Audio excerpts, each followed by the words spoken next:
Hey, Tom with Trash Talk Tom. Hopefully you can follow our channel. It's all about keeping our environment clean, beautiful, different aspects of nature, how to keep nature as clean as possible. We got to work on the prevention, not introduce any kind of litter or trash into nature. We got to keep nature as beautiful it is. It's wonderful, isn't it, for all of us to enjoy? You know, think about it, all the beautiful spots that you have been to, right? So we got to keep it as clean as possible, the prevention, plus we got to clean up what's in our environment. That's a huge task, job to do, but let's work towards that. But the other things we're talking about on Trash Talk Tom, we are going to be talking about reforestation. We're going to be talking about recycling and sustainability. We're talking about eco-psychology, how we interact with our environment, or ecotherapy, the benefits mentally and physically for us and what nature can really help with that. But I do have another subject that's very passionate to me, and it's about land and marine conservation. And I want to point that out that, you know, a few days ago, one of the wonderful conservationists, Ted Turner, had passed. And I wanted to say a few words, not only about Ted Turner, because then just the other day, the British environmentalist with BBC, David Attenborough, turned 100. And I also wanted to talk about someone I think had done a wonderful job about conservation that passed a few months ago, and that was Robert Redford. Well, let's start with Ted Turner. You know, Atlanta Braves, right? Ted Turner's well known in Atlanta, right? Lived there in Atlanta for many years. And yeah, he's known for really getting the CNN 24-hour news station really going, right? Started that, wonderful. And so he has many, business accolades that he had really was a forerunner in, wonderful for him on the business end. But I wanted to bring out, Ted Turner was one of the biggest landowners in the U.S. I think he had a little more than 2 million acres. And a lot of it, he would put into conservation. I think he had things in, I could be wrong. I think he had in Florida, could have been South Carolina, and out west, he had a number of properties, and I think Arizona too.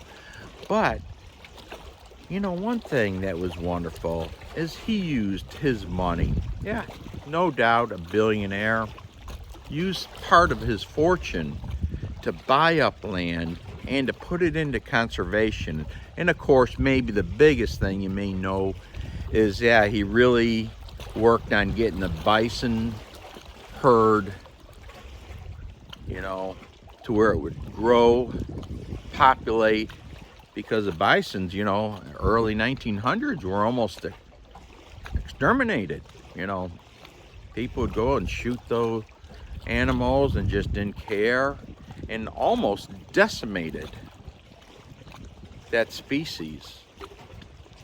And Ted really liked the bison and really worked on repopulating the bison herd. Wonderful.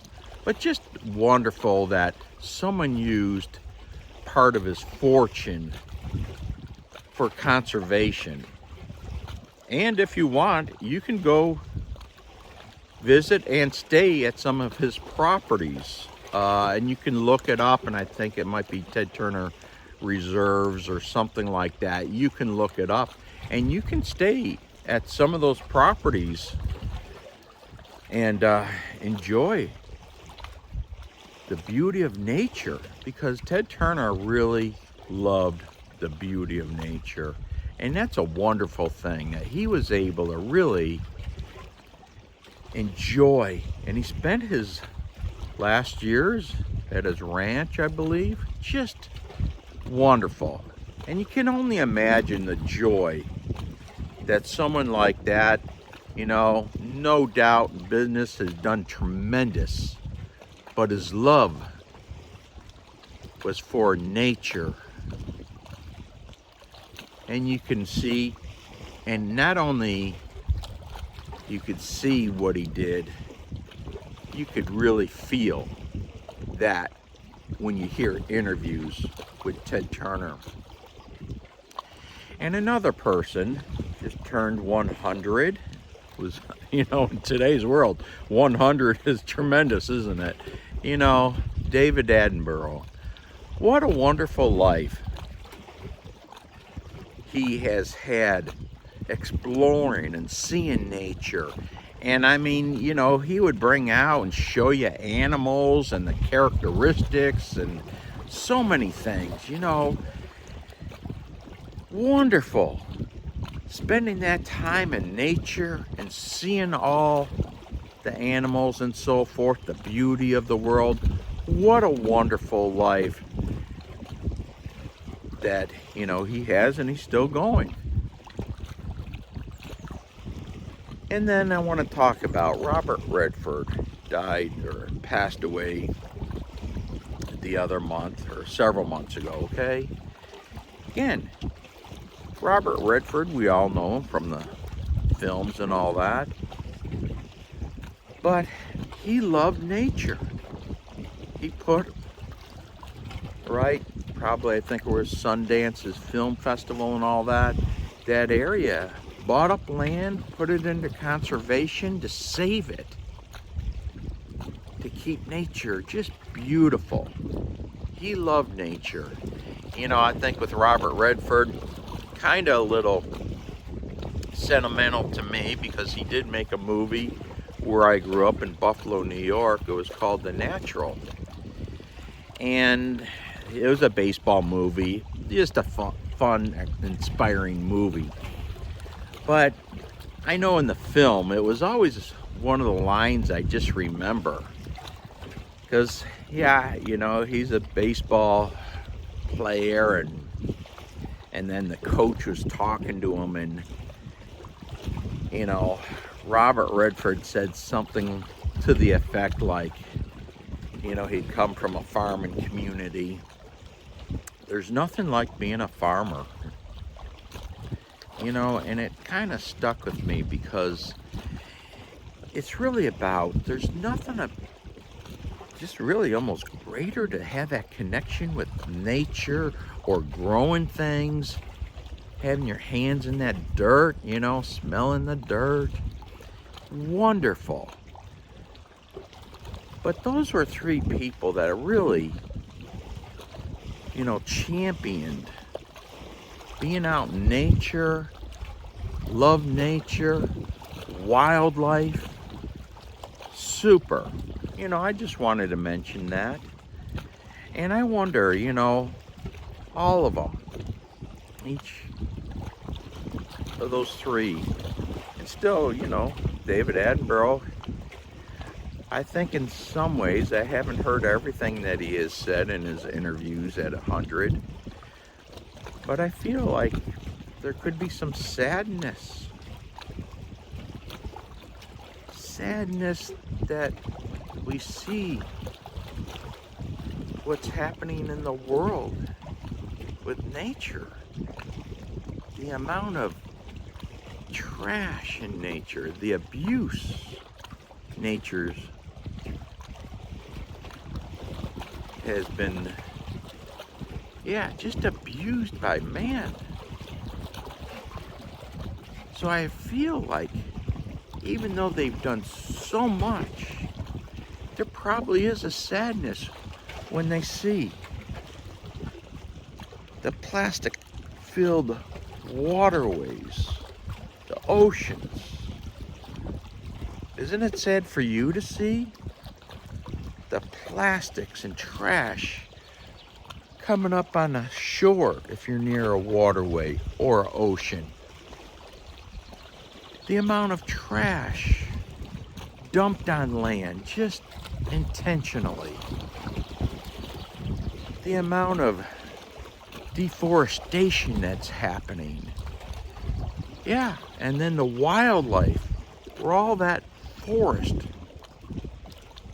was gone.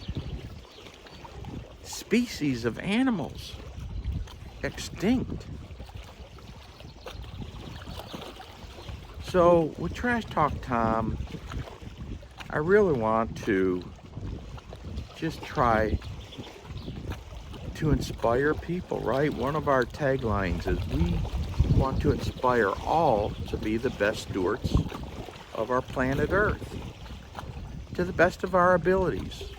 You know, we're not going to live in perfection right now, but we can work to have a cleaner world than we do. But it's going to take responsibility for all of us to keep nature beautiful. Hear wildlife, the birds singing. We can do that. Take some effort. I encourage you. Join us. This is not about protesting or radical things or anything. This is about just being reasonable and doing the best that we all can do, because you see the challenges in today's world. Let's just do better and keep working to do better. Let's do that. We all can enjoy the beauty of nature if we put some effort into it.